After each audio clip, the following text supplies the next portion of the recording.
everybody. Welcome to the County Seat. I'm your host, Chad Booth. Today we are going to center our discussion around the importance of mineral extraction in the state. Utah has a fairly diverse portfolio, and there are all kinds of minerals, both common, fuel-based, energy-based, and rare earth minerals that come out of our state.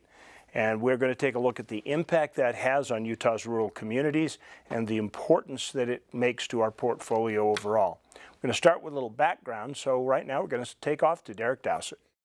A lot of people don't know that this mine exists in Redmond, Utah.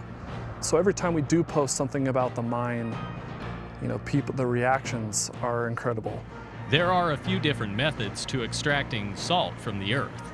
But burrowing tunnels deep into the ground has got to be one of the more interesting methods available.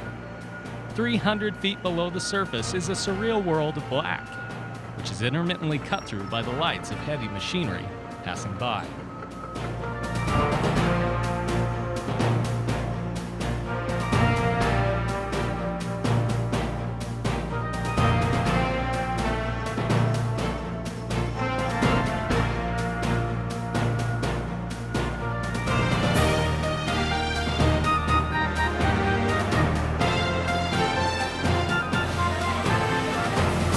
We do a little over 500,000 tons annually out of this mine, and most of it is done with a drill blast operation. That's what's created these tunnels.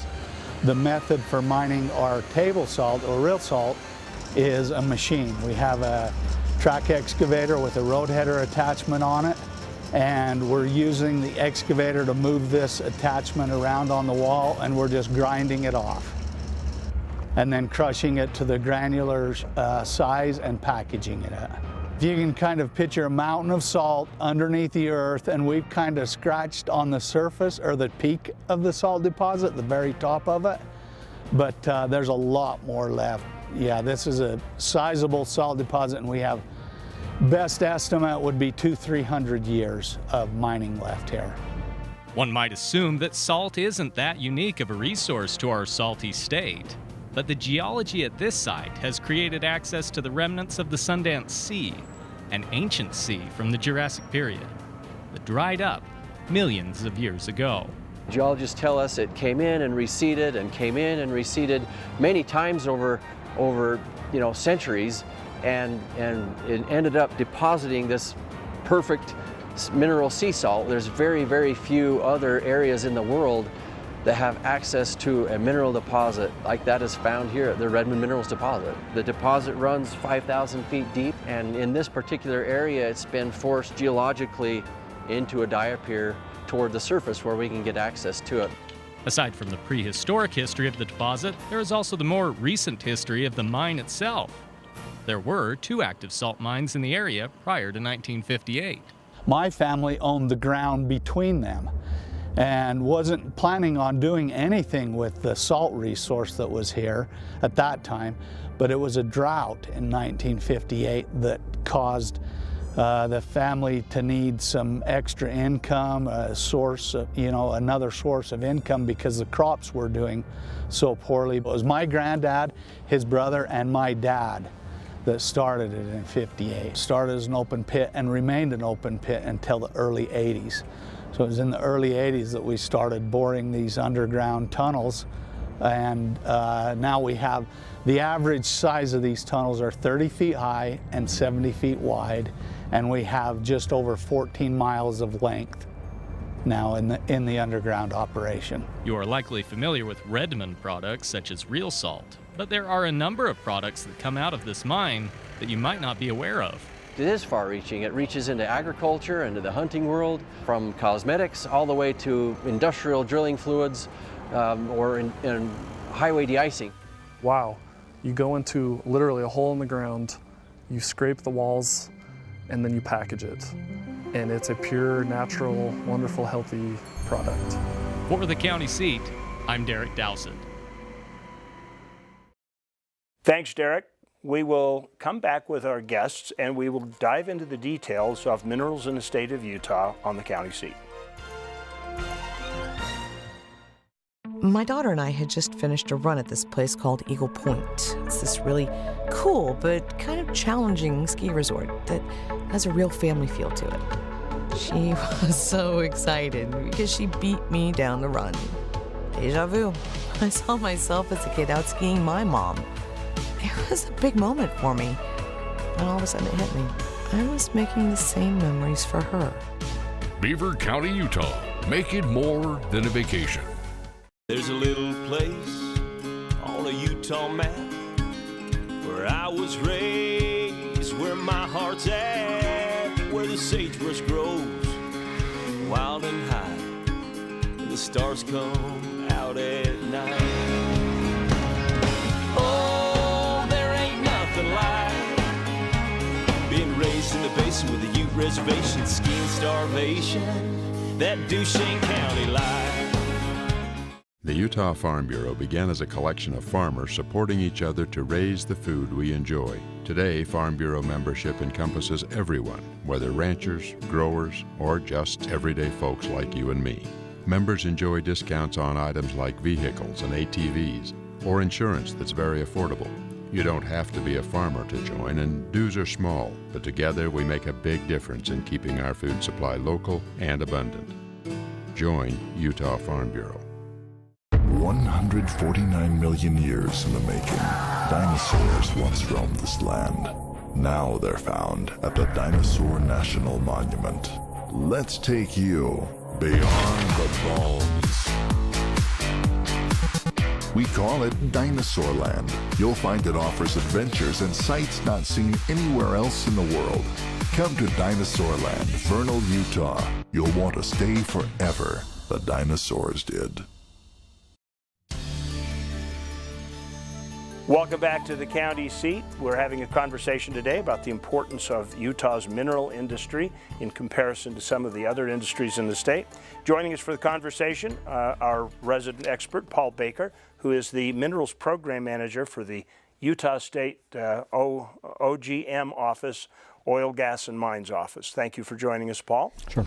Also, we have Tudor Ogden, who is a Sevier County Commissioner in a county that is surrounded by lots of very important minerals that we mine. Gentlemen, thanks for joining the show. Thank you. Paul, how diverse is our mineral portfolio in Utah? We have a lot of different things, and we do everything from sand and gravel to building stone to things like coal and common minerals, but we also have some very large mines that are mining lots of metals, some things that are not mined elsewhere in the world, or at least very little elsewhere in the world. So there really is a diverse variety of minerals in the state. What is the most rare and surprising commercial enterprise in minerals that you can think of in the state? I think probably the thing that people are least aware of would be beryllium. It's mined in western Juab County, and Utah mines around 80% of the world's beryllium. It's used in things like the Space Telescope and aircraft and electronics, a lot of things like that. It also sounds like something they'd say in Star Trek. Something, a name that somebody made up. Yeah. But are any of the mining operations that occur in the state, are they primarily in one extraction and there's a side product? I know that Kennecott used to get almost as much gold as copper out of their operation, but they're known as a copper mine. Are there any other surprises like that you can think of around the state? Not really, no. I mean, there's some of the uranium mines also mine vanadium, but mostly it's a single product that they get. But you're right about Kennecott. They do get a lot of copper, of course, but they get gold and silver and molybdenum and other things as well. Yeah, I used to hear a story that the people that worked there in the mine that were actually on the mine face were issued company overalls, and they had to turn them in at the end of their shift because they would launder them to sift out what gold might be in them. I don't know if that's true or not. I haven't heard that one. That would be an interesting fact check to do, I believe. Yeah. Tudor, how important are the minerals that come into Sevier County? Well, we focus obviously around the coal mine. The Sufco coal mine has been in existence since the mid-40s. 1940s, and it's probably one of the oldest mines, I believe, in existence now. It's very crucial to us for our economy base in Sevier County and also for the surrounding counties. Between the coal mine and the trucking industry, we employ about 1,500, or there is employed about 1,500 between the trucking and the coal industry. And of course that trickles down to the businesses and the other businesses that relate to that.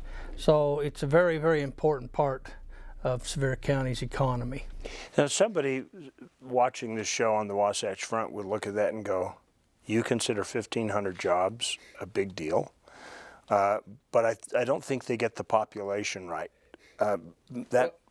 Yeah, exactly. Sevier County is about 21,000 population in just Sevier County, but these jobs are also come from Paiute County, Millard County, all of the surrounding counties. And 1,500 jobs may not be a big deal to the Wasatch Front, but for us, it's a big major impact. And these jobs are good paying jobs. At least we consider them to be excellent paying jobs. They're $75,000 and up per year, and so it's really something that is real crucial to our county and the surrounding counties. How much pushback is oil and mines getting from outside interests to try and turn Utah into a tourism-only state? We don't see that much. I would say the biggest problems, the most problems we find are when mines are close to people's houses, especially on the Wasatch Front, when you get sand and gravel type of operations that are like within a subdivision or across the street from someone's house, then we get a lot of complaints. But we don't get that much influence. There's some. I won't say there's none, but there's not that much influence from out of state. So you don't have protesters with signs there telling you that we need to shut down coal and oil and gas and all those things that you do? I wouldn't say it doesn't happen, especially with like oil sands. A few years ago, we approved an oil sands mine in straddling the Uinta Grand County line. And yes, there were protesters there on site, and we were getting a lot of public comments about that. But that's actually the only one I can think of where people have been actually on site with signs protesting the mine. But we do get comment letters about some of these other sites as well. Well, I think that raises kind of an interesting question that I think we could point to a county level, and we're going to do that right after we take a commercial break here on the county seat. We'll be right back.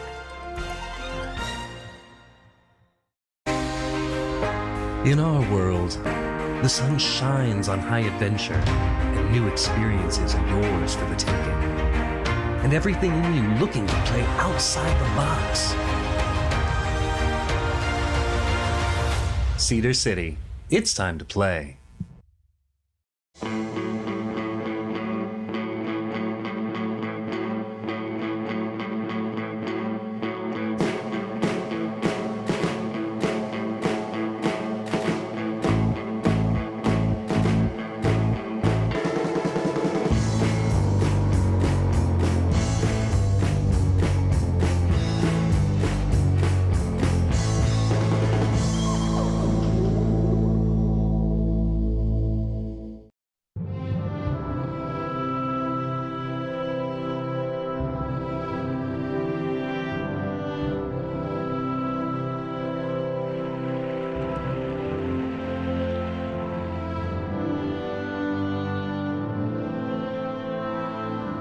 In a place that is beyond words, there is nothing to be said, except take your time in Bryce Canyon country. All local products have a story of magical places, real people, and delicious recipes spanning generations.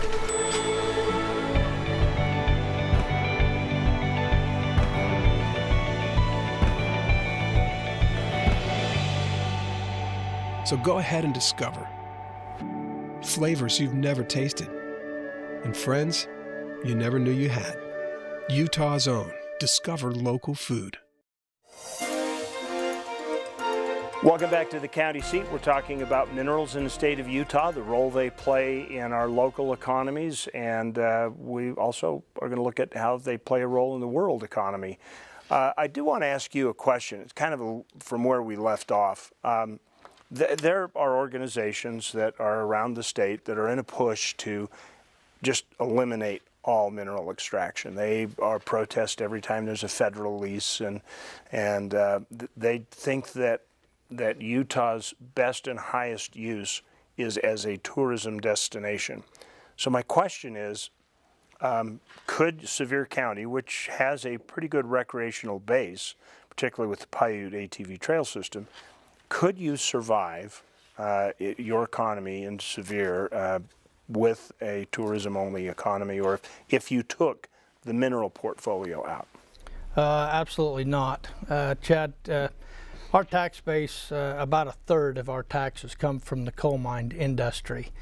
And there again, I mentioned that these jobs start at $75,000 a year, and the tourism, a lot of those jobs, you're lucky if you get, most of those jobs are part-time jobs. And so we would be absolutely devastated if that went away.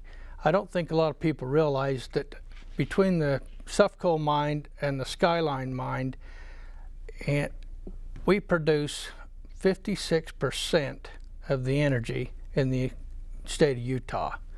And I don't think people really capture that. And I always wonder, well, and also the footprint for the coal mine up there at Suff Coal is 20 acres. Now we are in the process of approving a solar farm in Sevier County as we talk. And the footprint of that is going to be 700 acres. As opposed to 20? Opposed to 20. And there again, it's a subsidized thing. If you take the subsidies away from the solar industry, you're going to be about 45 cents a kilowatt. I don't know who wants to really pay for that. We can produce energy for 5 cents a kilowatt with coal. That's what IPA is doing with the coal industry. So from your perspective, you spend a number of years working in coal. Is it the devil fuel that people claim it to be? Obviously, there's it depends on your point of view. I mean, if you're talking, I kind of put you on the spot there, yeah. Paul, and I'm sorry for that, but it was a good question. Well, I mean, obviously there are carbon emissions, carbon dioxide, and there's a lot of talk about climate change and things like that. I think with current technology, it's not as dirty as it used to be. But there's no doubt that there's some pollution that comes from coal.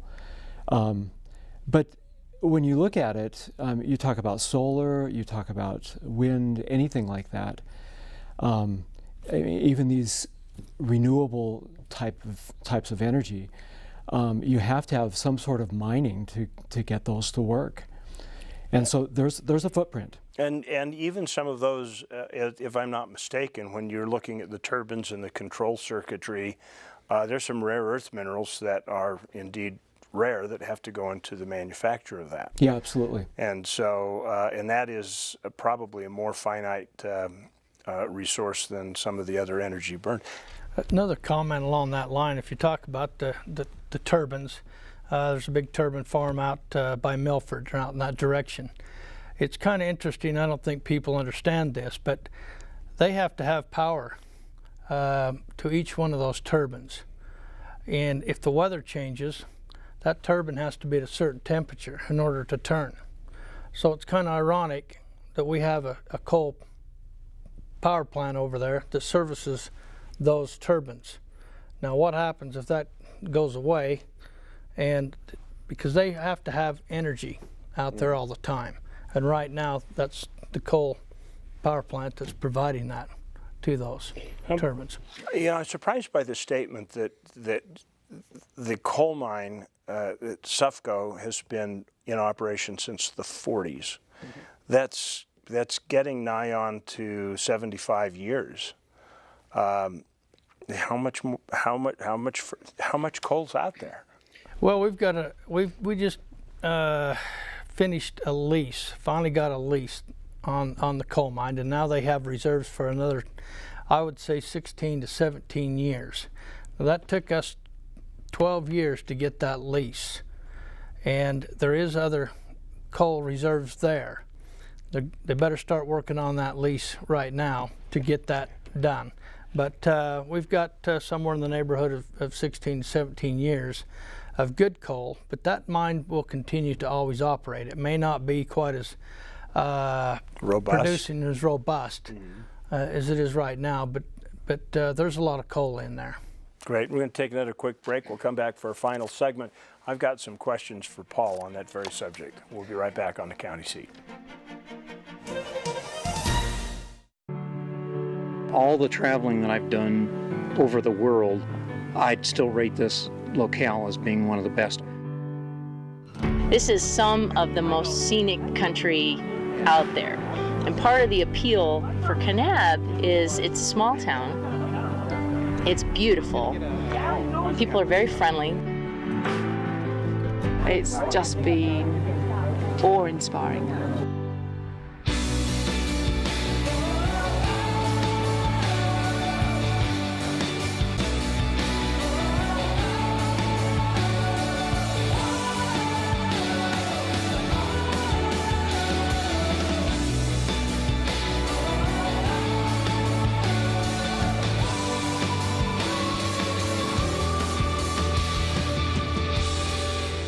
You just couldn't find a nicer place to come. 149 million years in the making, dinosaurs once roamed this land. Now they're found at the Dinosaur National Monument. Let's take you beyond the bones. We call it Dinosaur Land. You'll find it offers adventures and sights not seen anywhere else in the world. Come to Dinosaur Land, Vernal, Utah. You'll want to stay forever. The dinosaurs did.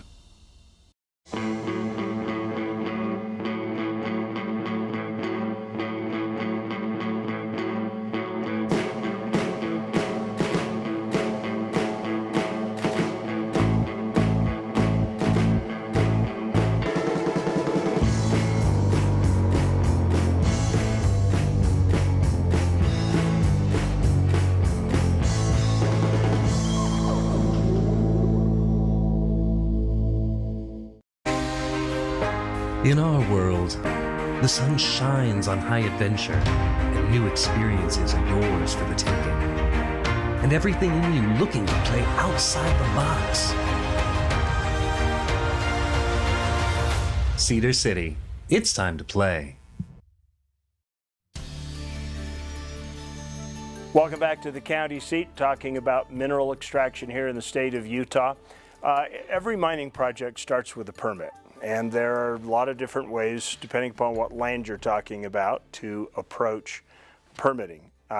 What is the process with oil, gas, and mines as far as somebody wanting to explore or take out a permit to produce minerals? Well, it depends, first of all, on how large the project is. If it's under 10 acres, it's considered a small mine, and it's quick. It's usually maybe a couple of months to get a permit. But for a large mine, it's a much more detailed application where they show us how they're going to mine and how they're going to put the land back. That's really our focus is reclamation. And that can take several months to sometimes even a few years to get that approval. When you say few, are we talking decades? Or no. We're not talking about the same kind of time window that Sevier County was talking about on the federal leases then. Yeah, it always depends on the quality of the application, but usually in the neighborhood of 1 or 2 years, something like that. It would be the high end. For the more complex stuff. Right.